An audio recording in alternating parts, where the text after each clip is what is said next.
on revient sur cette enquête fouillée du Washington Post sur l'échec cuisant de la contre-offensive ukrainienne. On découvre qu'il y avait en réalité des désaccords profonds sur toute la ligne entre les Américains, le principal allié de Kiev, et les Ukrainiens. Clairement, les Ukrainiens ont fait fi des préconisations de Washington. Le désaccord central se joue en deux cartes. Ça, c'est la contre-offensive qu'ont menée les Ukrainiens sur les trois axes. Ils ont fait le choix d'attaquer sur trois axes. Un vers Melitopol, un vers Berdiansk, un vers Bermout. Voilà ce qu'auraient fait les Américains. Et ils le disent depuis le début. Il ne fallait pas se disperser, il fallait concentrer ses forces sur un seul axe, l'axe vers Melitopol, pour arriver jusqu'à la mer d'Azov. Et cette position américaine, elle est tenue non pas depuis quelques mois, mais quasiment depuis la fin de l'année dernière, et elle a été clairement établie en début 2023, base américaine de Wiesbaden en Allemagne.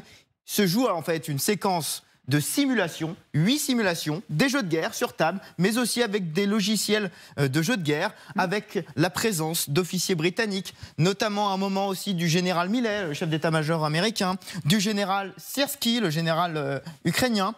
Et à l'issue de ces jeux-là, les Américains disent, c'est clairement cette stratégie-là qui est la meilleure. Quelques chiffres. Avec cette stratégie, dans un scénario optimiste, vous pourriez atteindre la mer d'Azov en 60-90 jours, ce qui veut dire en 2-3 mois finalement, avec un prix à payer qui est clairement mis sur la table, 30 à 40% de pertes humaines et matérielles à envisager. C'est clairement pas ce scénario qui va être choisi par les Ukrainiens, qui diront d'ailleurs après coup, ils le disent franchement, c'est un haut responsable ukrainien qui dit ça, toutes ces méthodes, vous pouvez les prendre et les jeter à la poubelle, et jetez-les vraiment parce que ça ne marche plus comme ça maintenant. Sous-entendu, la guerre aujourd'hui a intégré la technologie, a intégré les drones, et finalement, le général Zaloujny choisira la longueur du front, d'étaler le front russe. Finalement, Zaloujny envisageait de faire de la formidable longueur du front de 900 km un problème pour la Russie, et c'est dans cette optique-là que le Washington Post affirme qu'il soutiendra Volodymyr Zelensky. On avait parlé de dissension à un moment.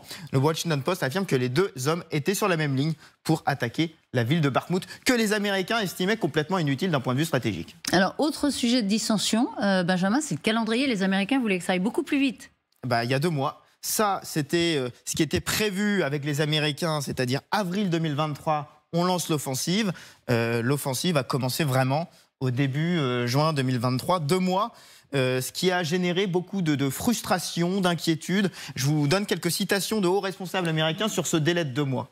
On nous a donné de nombreuses dates. Nous avons eu avril, mai, cela, vous savez, juin aussi. Cela ne cessait de prendre du retard. Un autre va jusqu'à dire, il y a eu un changement de psychologie. Quand ils étaient sur le point de se lancer, tout d'un coup, ils se sont dit, vérifions 3 fois, assurons-nous que nous sommes bien à l'aise. Si les Américains poussaient pour le mois d'avril, c'est pour une bonne et simple raison, dit le Washington Post, c'est parce qu'ils craignaient que les Russes renforcent leurs tranchées, leur défense, et c'est visiblement ce qui s'est passé. Réponse des Ukrainiens. Oui, nous avions un calendrier calculé, mais beaucoup de choses se sont passées. Et les Ukrainiens donnent 2 raisons à ce délai, ce qui va encore engendrer, vous allez voir, des dissensions avec les Américains. Raison numéro 1, les Américains n'ont pas du tout pris en compte dans leur modèle la météo. La fonte tardive des neiges, personne ne connaissait les prévisions météorologiques. La neige qui a fini par fondre en avril-mai, alors qu'on la prévoyait peut-être un peu plus tôt.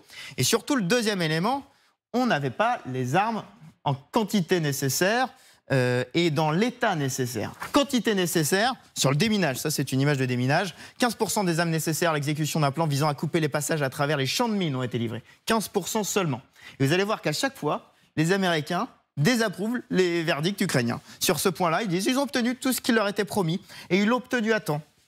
Zaloujny voulait 1000 blindés, on lui en a livré 1500. L'Ukraine n'a pas déployé les équipements essentiels à l'offensive, les gardant en réserve ou les attribuant à des unités qui ne faisaient pas partie de l'assaut. Ça fait une dissension très marquée sur l'utilisation des armes. Grosso modo, vous aviez les armes, vous pouviez tenter quelque chose dès le mois d'avril. Il y a un autre moment, justement mois d'avril, réunion avril, Ramstein. Là, ce sont les Ukrainiens qui disent l'état des armes est pas acceptable. Nous sommes désolés, mais certains véhicules que nous avons reçus ne sont pas aptes au combat, dit Zaborski, l'adjoint de Zaloujny, et il le dit à l'œil d'Austin directement, et il donne 2 exemples concrets. Il dit Les Bradley arrivent avec des chenilles cassées ou manquantes. Les Marder allemands arrivent sans poste de radio. Et je le cite, ce sont des boîtes de fer sur rail. Le Washington Post décrit un Lloyd Austin un peu interloqué. La réponse du Pentagone intervient quelques semaines plus tard. Le Pentagone a conclu que les forces ukrainiennes ne parvenaient pas à gérer et entretenir correctement l'équipement. Vous avez vu, non seulement de l'incompréhension, il y a eu des désaccords, il y a eu des frustrations. Pour autant, ce qui ressort quand même dans cette affaire, c'est que les Américains sont restés impliqués tout au long du processus de la contre-offensive et qu'à chaque fois, ils avaient quand même un regard très appuyé sur ce qui se passait. Tout à fait, Benjamin. Mais ce qu'on peut dire aussi, ce que disaient nos experts d'ailleurs tout à l'heure, après la première présentation que vous avez faite de ce rapport, c'est que ça veut dire que les Américains aussi disent c'est pas notre faute du tout. Oui. Si la contre-offensive a raté. Et deux, c'est peut-être le moment de négocier, parce que ça veut dire que les Ukrainiens ne savent pas gagner la guerre. C'est lourd, hein, comme éventuelle interprétation. Oui, en plus, l'enquête du Washington Post, elle est extrêmement fouillée. Et on sent, en effet, quand on lit ce papier, qu'on cherche quand même des responsables. On cherche des coupables à cet échec. Et c'est vrai que c'est pas de bon augure pour l'Ukraine, alors que, vous savez, on dit que le Pentagone alerte sur le fait que les crédits sont quasiment épuisés, qu'il va falloir absolument voter de nouveaux budgets au Congrès si les Américains veulent poursuivre ces livraisons et cet appui. Les Ukrainiens insistent aussi beaucoup sur l'incompréhension du terrain de guerre qu'est l'Ukraine. Ils disent en fait, c'est ce qu'ils disent, ils disent ce que vous nous montrez là, vous avez la supériorité aérienne, très bien, nous on l'a pas. Vous nous montrez un champ de bataille d'Irak ou d'Afghanistan, mais ce qui se passe, c'est plutôt la Première Guerre mondiale, le tout avec des drones, de la guerre technologique.